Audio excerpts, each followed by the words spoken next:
Good morning, everyone, and welcome to the Game Developers Conference. Change is a powerful, motivating idea this year in politics, but it is also at the heart of the opportunities in the game industry. Where the rotation of technology platforms such as console transitions used to underscore the rhythm of game development, today creators and players have the potential to dramatically alter that structure. The old boundaries of gamer, developer, technology, and social connectivity are starting to shimmer at just the time when popular culture is turning back to games as the ultimate 21st century community art form. Now, dissolving those boundaries is core to the strategy of our first keynote speaker. Let me give you a bit of a background. He comes from a position of deep knowledge about development and its boundaries, as his game development career began as a programmer in 1991 and quickly moved to found Tiburon Entertainment in Florida in 1994. Tiburon is best known as the production and development studio behind the Madden series, of course, and has shipped 17 platinum hits, selling well over 50 million units. In 1998, the studio was acquired by Electronic Arts, becoming EA Tiburon. So in 2002, John left the sun and headed up to the cold north to lead EA Canada, EA's largest development studio, which is responsible for such hits as FIFA Soccer and Need for Speed, among many others. More recently, John was COO of EA Worldwide Studios, helping oversee all of EA's product development.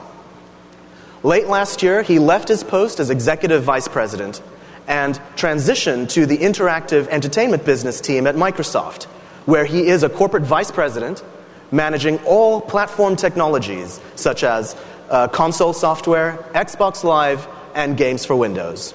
Everyone, please join me in welcoming John Shappert.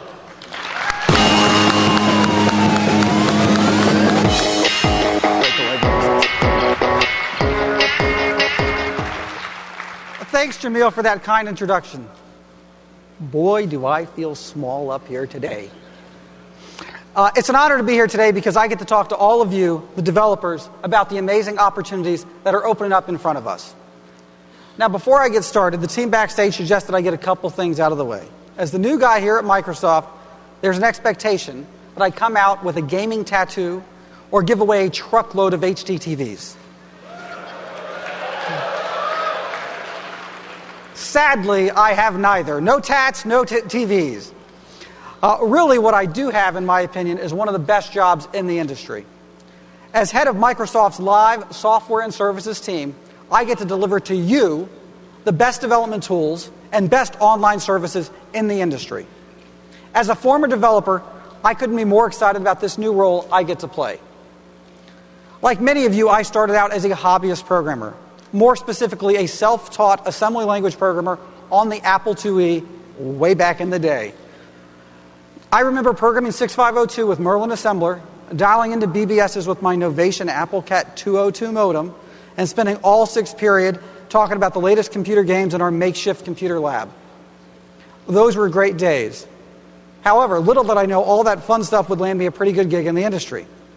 My first real job and real game was Desert Strike for the Super Nintendo. Good stuff. All that fun stuff fit in an 8 megabit cartridge. That would be 1 megabyte. We were styling back then. But while I was programming that by day, I also played games at night, especially the Madden games. When Madden came out, it was a great game on the Genesis, one of the best head-to-head games for the time.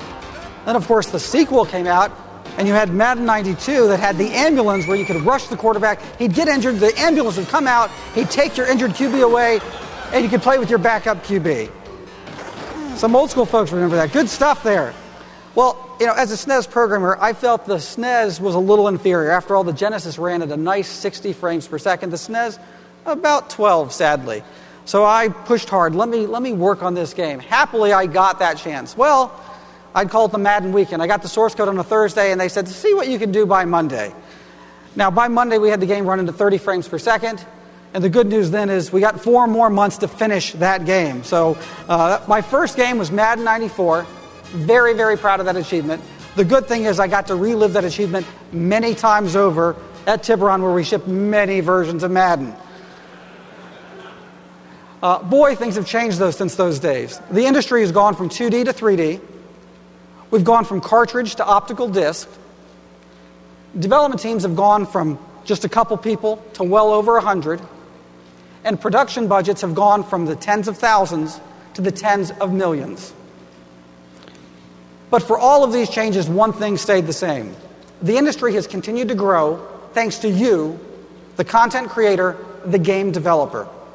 And that's true whether you're a professional, that's right, some claps out there, professional and amateur.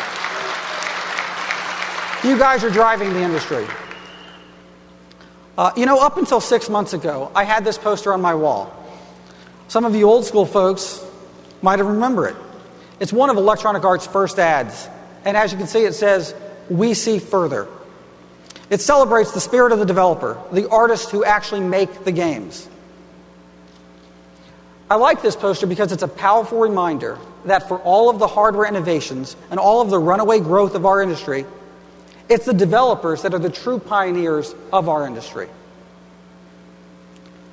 Now, in my new role as a platform owner, it's my top priority to invest in your success and creativity.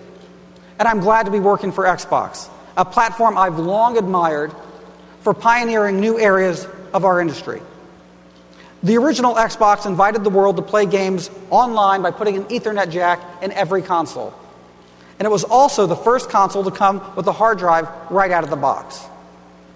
When the Xbox 360 arrived, it ushered in high-definition gaming and connected gamers around the world not only to their favorite games, but also to their friends and favorite movies and TV shows as well.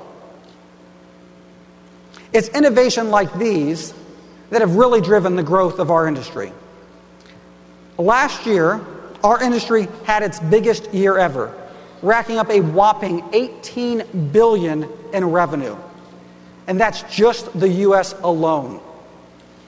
Quite amazing. Obviously, we're quite a mass medium. Now, you've probably heard for years that our industry is generating more revenue than the box office. We passed that hurdle years ago. What you might not know is that according to Jupiter Research, as of 2007, gaming is also bigger than the music industry on a global basis.